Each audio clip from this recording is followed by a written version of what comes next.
Yes welcome to Kollywood uncut with me Farina. நம்ம மக்களோட வாழ்க்கையில் லவ், ரொமான்ஸ், ஃபீலிங்ஸ் இது கூட சினிமாவும் அவங்க வாழ்க்கையில் ஒரு பங்கு ஆயிடுச்சுன்னே சொல்லலாம். ஏன்னா அரிசி விலை எவ்வளோ, பருப்பு விலை எவ்வளோ அப்படின்னு கேட்குற மாதிரி இந்த டிக்கெட் எவ்வளோ விலை, டிக்கெட் விலை ஏறிடுச்சா அப்படின்ற மாதிரி கூட இப்போல்லாம் பேச ஆரம்பிச்சிட்டாங்க. ஸோ அப்படிப்பட்ட சினிமாவை பற்றி நிறைய விஷயங்கள் தெரிஞ்சுக்கணுமா?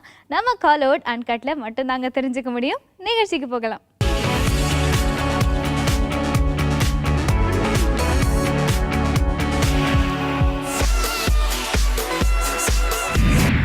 நம்ம ஜனங்க பார்த்தீங்கன்னா இந்த புக்கை படிக்காதீங்க அப்படின்னா தான் அந்த புக்கை படிப்பாங்க, இந்த விஷயத்த செய்யாதீங்க அப்படின்னா தான் அந்த விஷயத்த செய்வாங்க. ஸோ நம்ம மக்களுக்கு ஏற்ற மாதிரி ஒருத்தர்னா நம்ம பார்த்திபன் சார் தான். இடக்கு மடக்கா ஏதாவது செஞ்சுக்கிட்டே இருப்பார், அப்போ தான் அதுதான் கரெக்டாக இருக்கும். ஸோ அதே மாதிரியே இன்னும் கொஞ்ச நாளில் கதை, திரைக்கதை, வசனம், இயக்கம் அப்படின்னு ஒரு படம் ரிலீஸ் ஆக போகுது. ஸோ பேரே வந்து வித்தியாசமாக இருக்குது. ஸோ பார்த்திபன் சார் சொல்லவே வேணாம், அவர் படமும் இடக்கு மடக்கா வித்தியாசமாக தான் இருக்கும். ஸோ அதுக்கேற்ற மாதிரி அவருடைய ஆடியோ லான்ச்சும் இப்போ நடந்தது. ஸோ அந்த ஆடியோ லான்ச் தான் இப்போ நம்ம பார்க்க போகிறோம்.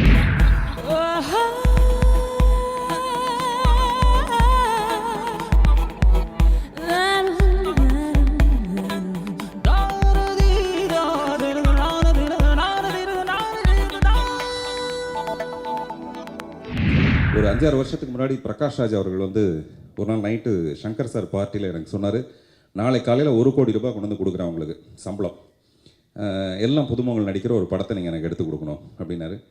அப்புறம் நான் சொன்னேன், எனக்கு அந்த மாதிரி எனக்கு ஸ்கிரிப்ட் அந்த மாதிரி எனக்கு தெரியல, வந்தவுடனே நான் சொல்கிறேன் அப்படின்னு சொன்னேன். இந்த ஸ்கிரிப்ட் வந்தவுடனே எனக்கு பயங்கர சந்தோஷம், இதை வந்து முழுக்க முழுக்க புதுமுகங்களை வச்சு எடுக்கணுன்ட்டு. எல்லாரும் புதுமுகம் தான் நடிக்கணும், யாரும் எந்த பழைய முகமும் இருக்கக்கூடாது அப்படின்னு சொல்லிட்டு ரொம்ப வைராகியமாக இருந்த எனக்கு ஒரு கேரக்டருக்கு ஃபிக்ஸ் பண்ணுறதுக்கு மட்டும் நான் நிறைய பேரை ட்ரை பண்ணி பார்த்து முடியாமல் தோற்று போய் தம்பி ராமையா அவர்களுடைய காலில் போய் விழுந்துட்டேன். சார் நீங்கள் தான் இந்த படத்தை காப்பாற்றணும் அப்படின்னு சொல்லிட்டு சீரியஸாகவே நான் வந்து அவருடைய பயங்கரமான ரசிகன். ஆனால் நான் மனசுக்குள்ளே கங்கணம் கட்டிட்டு என்னதுன்னா, டெஃபினட்டாக இவர் இருக்கக்கூடாது, இவரை மாதிரி ஒருத்தர் நடிக்கணும்னு சொல்லிட்டு கிட்டத்தட்ட ஒரு 10 பேரை பார்த்து செலக்ட் பண்ணி ஆஃபீஸில் டெய்லி ரிஹர்சல் எல்லாம் பண்ணிகிட்டு இருப்போம். அப்புறம் நான் நினச்சேன், சரி இந்த வைராகியத்தை வந்து நம்ம விட்டுடலாம் அப்படின்னு சொல்லிட்டு. சில நேரத்தில் பிரியாணி நல்லா இருக்குன்னா சனிக்கிழமை ஒரு 12 மணி நைட் ஆனதுக்கப்புறம் சாப்பிட்லான்னு நினைப்பாங்க. சனிக்கிழமை தான் இருந்தால் கூட 12 மணிக்கு மேலே சாப்பிட்றலாமே அப்படின்ட்டு. ஸோ அந்த மாதிரி என்னுடைய வைராகியத்தை விட்டுட்டு தம்பி ராமையா அவர்கள் இந்த படத்தில் வந்து சேர்ந்துருக்காரு. கதை, திரைக்கதை, வசனம், இயக்கம். இன்னுமே ஆதி காலத்துலேருந்து கதை, திரைக்கதை, வசனம், இயக்கம். ஆமாம், அதை டைட்டிலாக ஃபிக்ஸ் பண்ணின ஒரு விஷயமே மக்கள்கிட்ட சீக்கிரமாக போய் ரீச் ஆகின்ற விஷயந்தான். நியூ ஃபேஸு தான் இந்த படத்தில். எல்லாருமே நியூ ஃபேஸை வச்சு எடுக்கணும்னு நினச்சேன். அப்படி ஒரு பர்டிகுலர் கேரக்டர் மட்டும் கொஞ்சம் லோடு ஜாஸ்தியாக இருக்குது. அதை எப்படி பார்த்தாலும் எனக்கு செட் ஆக மாட்டேங்குது. இப்போ சார் சொன்ன மாதிரி அது நீங்கள் தான் செட் ஆவீங்கன்னு சொன்னோன்னே, என்னது இவ்வளோ பெரிய விஷயத்தை தூக்கி வைக்கிறாங்களே அப்படின்னு மாதிரி சொன்னேன்.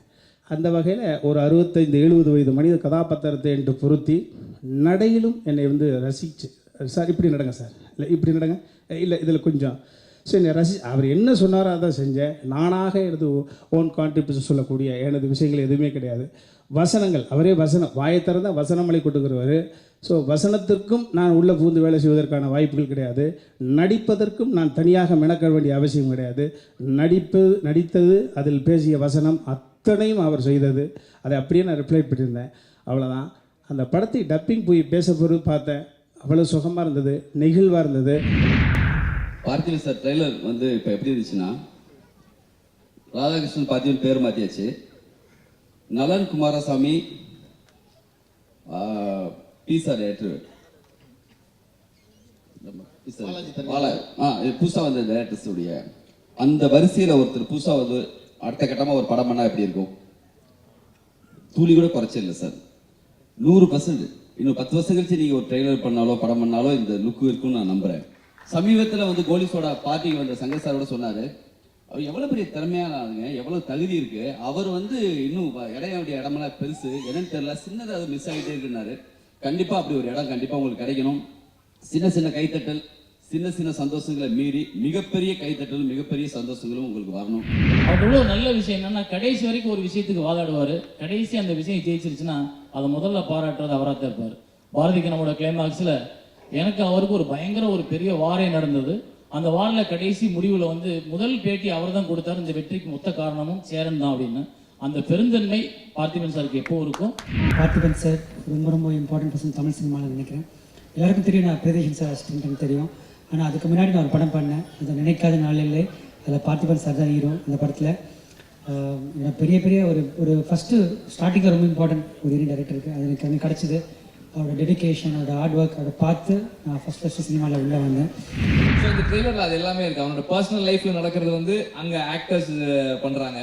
ஸோ இப்படி எல்லாமே வந்து நமக்கு இதில் பார்க்க முடியுது. And the edit is looking very fresh and young. Like இந்த ட்ரெய்லரோட எடிட் பார்த்தா ஒரு யங்ஸ்டரோட ஃபிலிம்கான இது இருக்குது.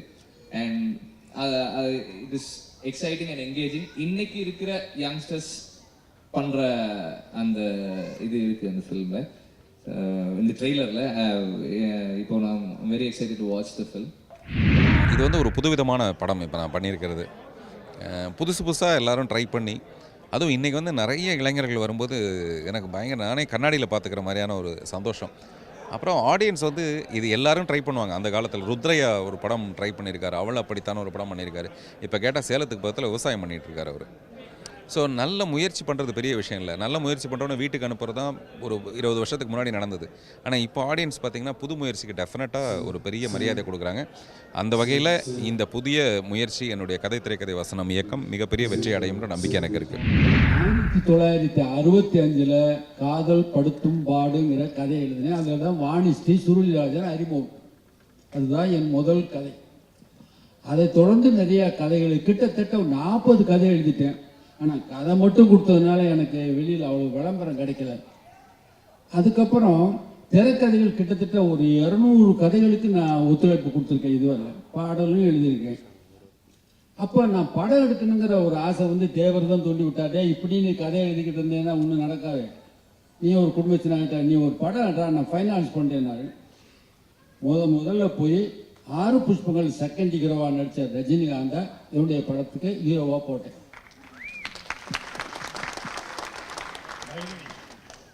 பைரவிங்கிற படத்துக்கு எதிர்ப்புகள் பார்த்தா பயங்கர எதிர்ப்பு. எனக்கு உண்மையில் நான் சொல்லித்தான் ஆகணும். வரவேற்பு இருந்தது, அது வேறு சமாச்சாரம். ஆனால் ஃபைனான்ஸ் பண்ணுற தேவை, ஐயோ நீ அவனை வில்லனாக போடப்பா, ஹீரோவை போட்டேன்னா என் படம் போயிடுப்படா அப்படின்னாரு. நான் கோச்சிட்டு எந்திரிச்சு வந்துட்டேன். நான் எப்போவுமே ஒருத்தரை இந்த கேரக்டருக்கு இவங்க தான் ஃபைனல் பண்ணிட்டா மாற்றவே மாட்டேன். ஏன் மாற்ற மாட்டேன்னா ஆசை காட்டி மோசம் பண்ணது மாதிரி போகும். ஒருத்தரை யோசனை பண்ணி ஒரு கேரக்டருக்கு போடணும். அப்படி போட்டாச்சுன்னா மாற்றவே கூடாது. அவங்களா போனாத்தான் மாற்றினா அவங்க என்ன வேதனைப்படுவாங்கிறது எனக்கு தெரியும். அது ரொம்ப தப்பு, அதை நான் செய்யவே மாட்டேன். அதனால் தேவரை பற்றி நான் கவலையோட வெளியே வந்துட்டேன். வந்து எவ்வளோ கஷ்டப்பட்டு அந்த படத்தை எடுத்துக்க முடிச்சு ஃபஸ்ட்டு ஷோ தேவர் பார்த்து என்ன வானலாவோ பொழுந்துட்டு எனக்கு 2 படம் அவர் நடிக்க சொல்கிறான், நீ ஜெயிச்சிட்டடான்னு வானா புலனாரு. அதுதான் பைரவி அந்த படம். உடனே ரஜினி சாருக்கு ஃபோன் பண்ணி வந்தார், காலில் விழுந்தார், கும்பிட்டாரு. ஐயாவுக்கு 2 படம் பண்ணி கொடுங்கன்னு தொடர்ந்து படம் பண்ணி கொடுத்தாரு. ரஜினி சார் தன்னை வந்து அப்படி பேசுனாங்க இப்படி பேசுனாங்கன்னு அவர் ஃபீல் பண்ணவே மாட்டார். அவர் இறை நம்பிக்கை உள்ளவர்.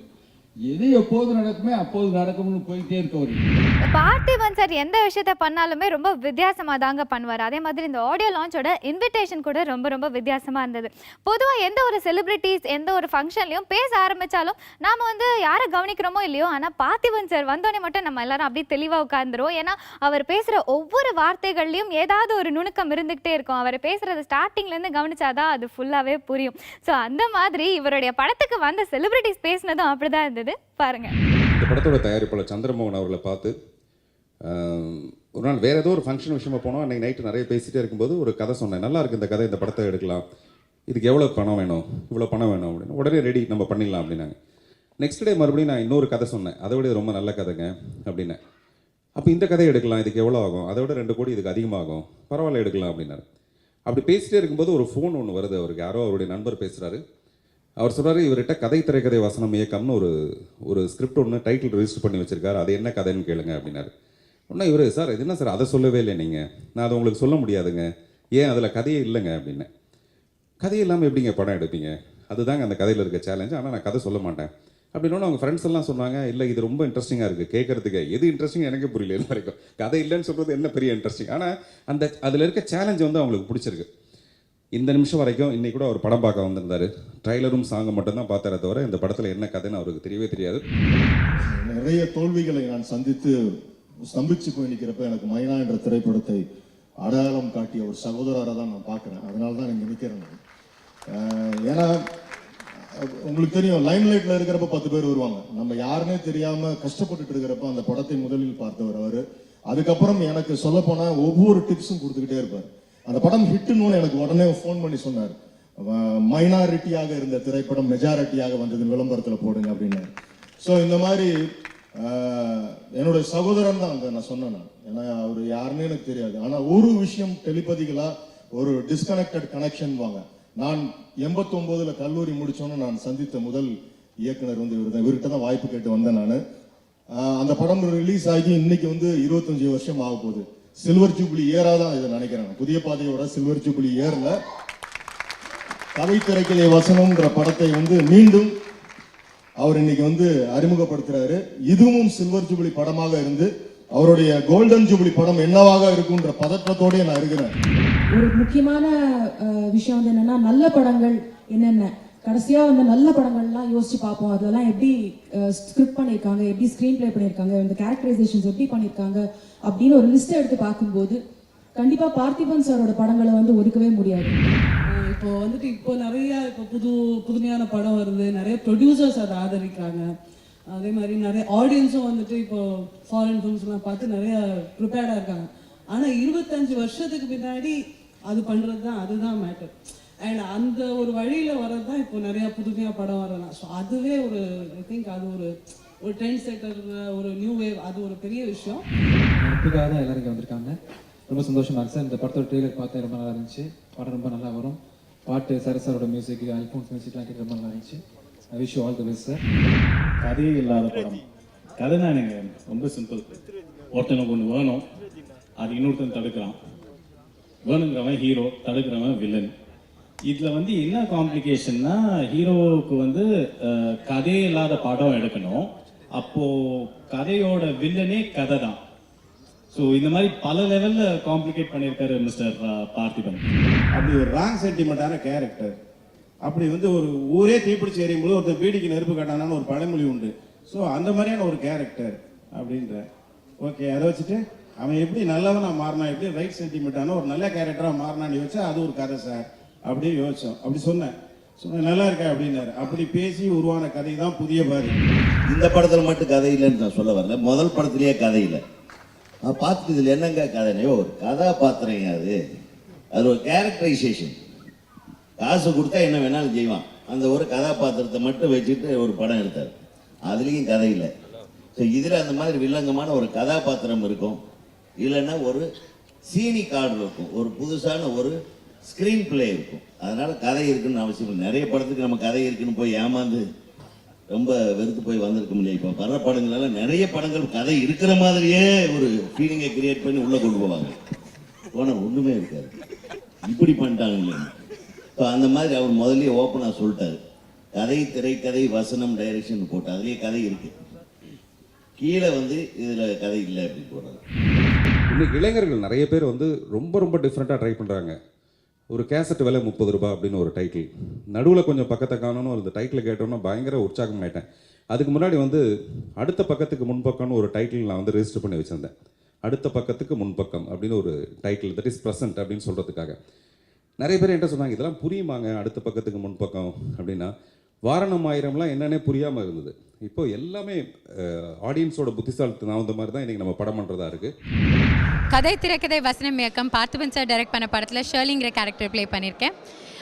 நான் கிட்டத்தட்ட ஒரு 4-5 வருஷமாக மாடலிங் பண்ணிகிட்ருக்கேன். இப்போ தான் மிஸ் இந்தியா முடித்தேன்.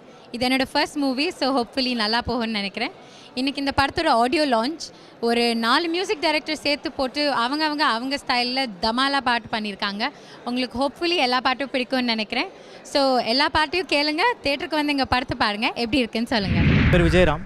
இது என் மொதல் படம். பார்த்திபன் சார் ஆடிஷன் வச்சு என்னை செலக்ட் பண்ணார். இதுக்கு முன்னாடி நான் தியேட்டர் பண்ணிகிட்டு இருந்தேன் 17 வயசுலேருந்து. பார்த்திபன் சார்கிட்ட நடிக்கிறது ரொம்ப சந்தோஷமாகவும் கிராட்டிஃபையிங்காகவும் இருக்குது. அங்கங்கே கொஞ்சம் டைலாக்லாம் மறந்துட்டா சார்கிட்ட லைட்டாக திட்டு வாங்குவேன்.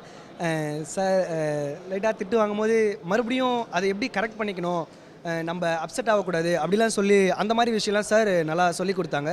சொல்லி கொடுத்து அதுக்கப்புறம் கரெக்டாக கொண்டு வந்துட்டாங்க சார். ஸோ போக போக ட்ராவல் பண்ணும்போது ரொம்ப ஈஸியாகிடுச்சு. ஸோ சாருக்கு ரொம்ப தேங்க் பண்ணிக்கிறேன். I am playing the role of Daksha in Kadai Tirukadai Vasanam Yakam. Basically, Daksha is a housewife and she's totally eccentric and totally crazy. And she's really in love with her husband, and it is a really nice character to play. Parthiban sir, when I first met him, he asked me if I was crazy. So I really didn't know what it meant. But now, after playing the role, I think I know what he means. So it's been really nice, and it is totally nice and fun to be shooting with him. இதில் எல்லாமே வந்து எல்லா கேரக்டர்ஸும் வந்து ஈக்குவலாக பண்ணியிருந்தோம். யாருமே hero heroine அந்த ஆட்டிடியூடே யாருக்குமே கிடையாது. எல்லாருக்குமே ஈக்குவலான ரோல் கொடுத்துருந்தார் பார்த்திபன் சார். பார்த்திபன் சாரை வந்து என்ன சொல்கிறது, இஸ் அ லெஜண்ட். அவர் கூட நிற்கிறதே வந்து நம்மளுக்கு வந்து ஒரு பெரிய வரப்பிரசாதம் உண்மையாக சொல்ல போனால். அவர் கூடலாம் இன்றைக்கி வரைக்கும் நான் இப்போ ஒர்க் முடிச்சு கூட எனக்கு ஒரு கனவு மாதிரி தான் இருக்குது. இந்த ஒரு வாய்ப்பு கிடைச்சது வந்து சினிமாவில் ரொம்ப பெரிய விஷயம். அதுவும் பார்த்திபன் சார் படத்தில் கிடைக்குதுன்னா யார் செஞ்ச புண்ணியம்னு சொல்கிற அந்த வார்த்தையை சொல்லலாம் உண்மையாகவே. உங்கள் எல்லார் மனசுக்கும் பிடிச்ச சினிமாக்களை பற்றி நிறைய விஷயங்களை தெரிஞ்சுக்கிட்டீங்க. இதே மாதிரி இன்னமும் நிறைய விஷயங்கள் தெரிஞ்சுக்கணுமா? தொடர்ந்து நம்ம காலிவுட் அன்கட் நிகழ்ச்சியை பாருங்கள். Until then, this is me, Farina, saying bye-bye from Collywood Uncut.